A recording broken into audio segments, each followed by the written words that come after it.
Hello, everyone.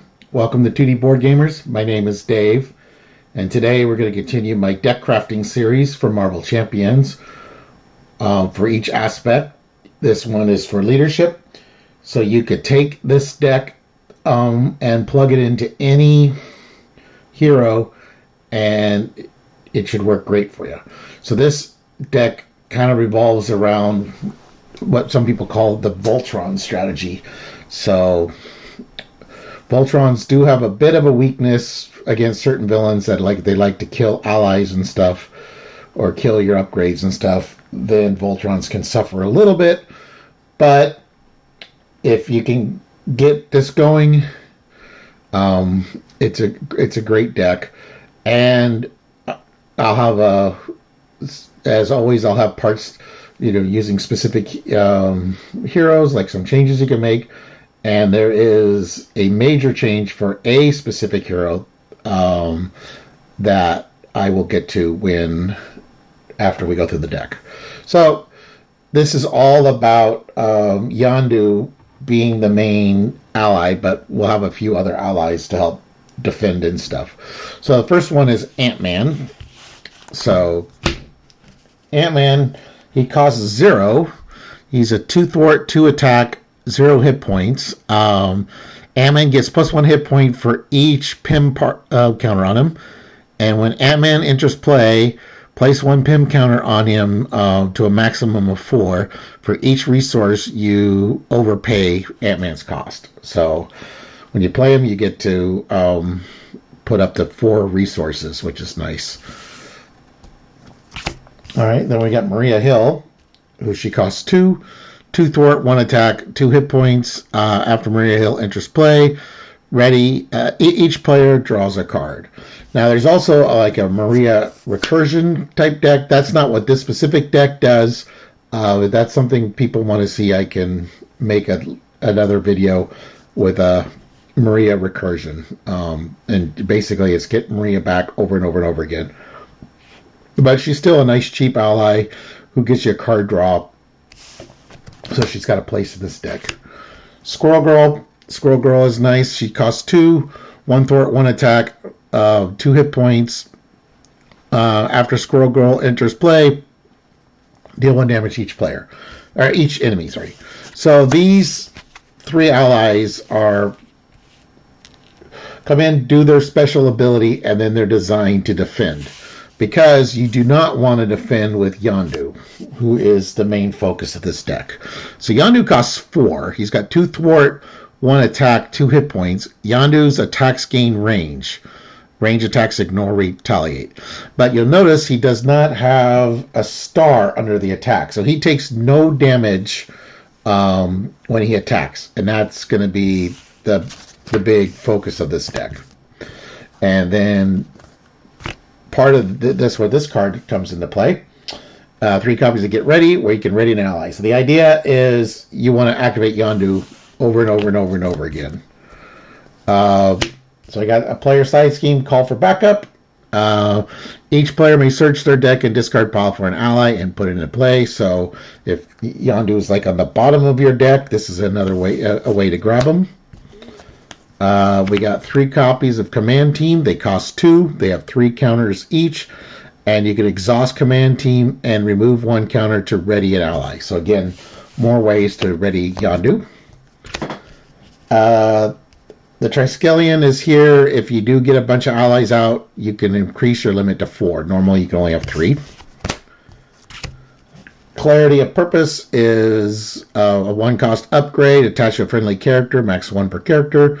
Exhaust this card and deal 1 damage to the attached character that generate a wild resource. So it's a kind of a way to pay for resources. Then we get into the upgrades for Yondu. So we got Inspired, which attached to an ally, max 1 per ally. Attached ally gets +1 thwart, +1 attack, mainly for the attack, of course.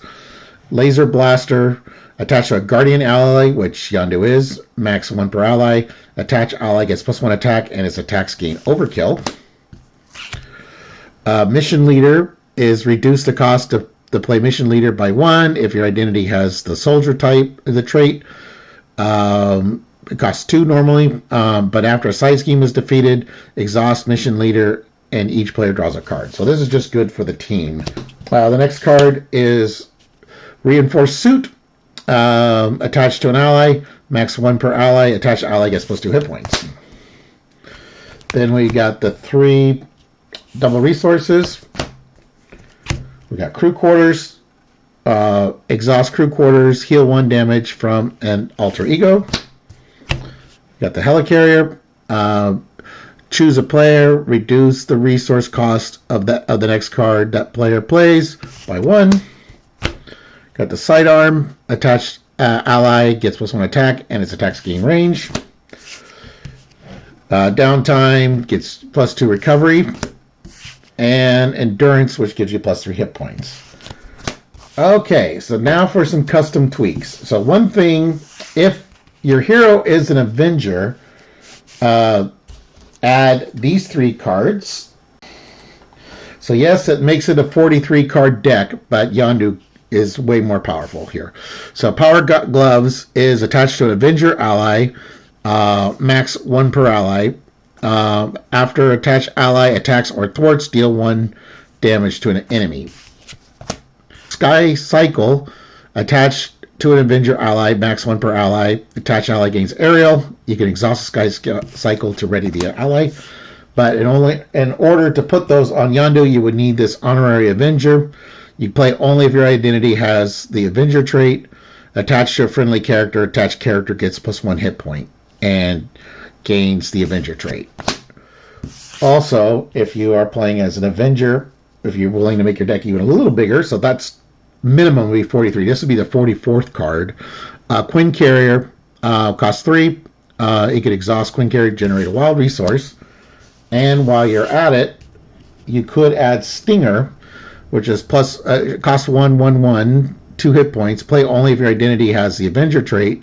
Stinger does not count against the ally limits, but it's another nice, cheap ally. Another card, of course, is if you're playing as an X-Men, then you could have the X-Jet, which you can exhaust. He has to generate a wild resource for a player whose identity has the X-Men trait. Now, if we come back here, so we pull the Avenger cards here for a second. So before we get into Avenger cards, we've got 2, 3, 4. Let's see, 1, 2, 3, 4, 5, 6, 7, 8, 9, 10, 11. Okay, so we'd have to lose. So if you're playing Captain Marvel specifically, I would make this a 50 card deck, which sounds horrible, but let me tell you why. So we'll remove Stinger because when you see, so we got these 4 cards that we talked about for Avengers. But then I would add Agent 13 as another ally. So she is 4, 2 thwart, 1 attack. After Agent 13 attacks or thwarts, choose a shield support, ready that support. Now, the reason that is really good for Captain Marvel is because she has the Alpha Flight Station. If I can find Alpha Flight Station, yeah, which is one of her signature cards. You see, it is a shield support. And exhaust Alpha Flight Station, choose and discard 1 card from your hand.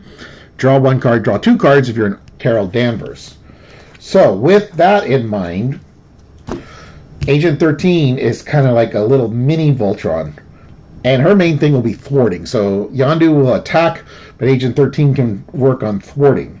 So I would give a second copy of Inspired to her, which gives her plus 1 thwart, plus 1 attack, and a Reinforced Suit, which gives her plus 2 hit points.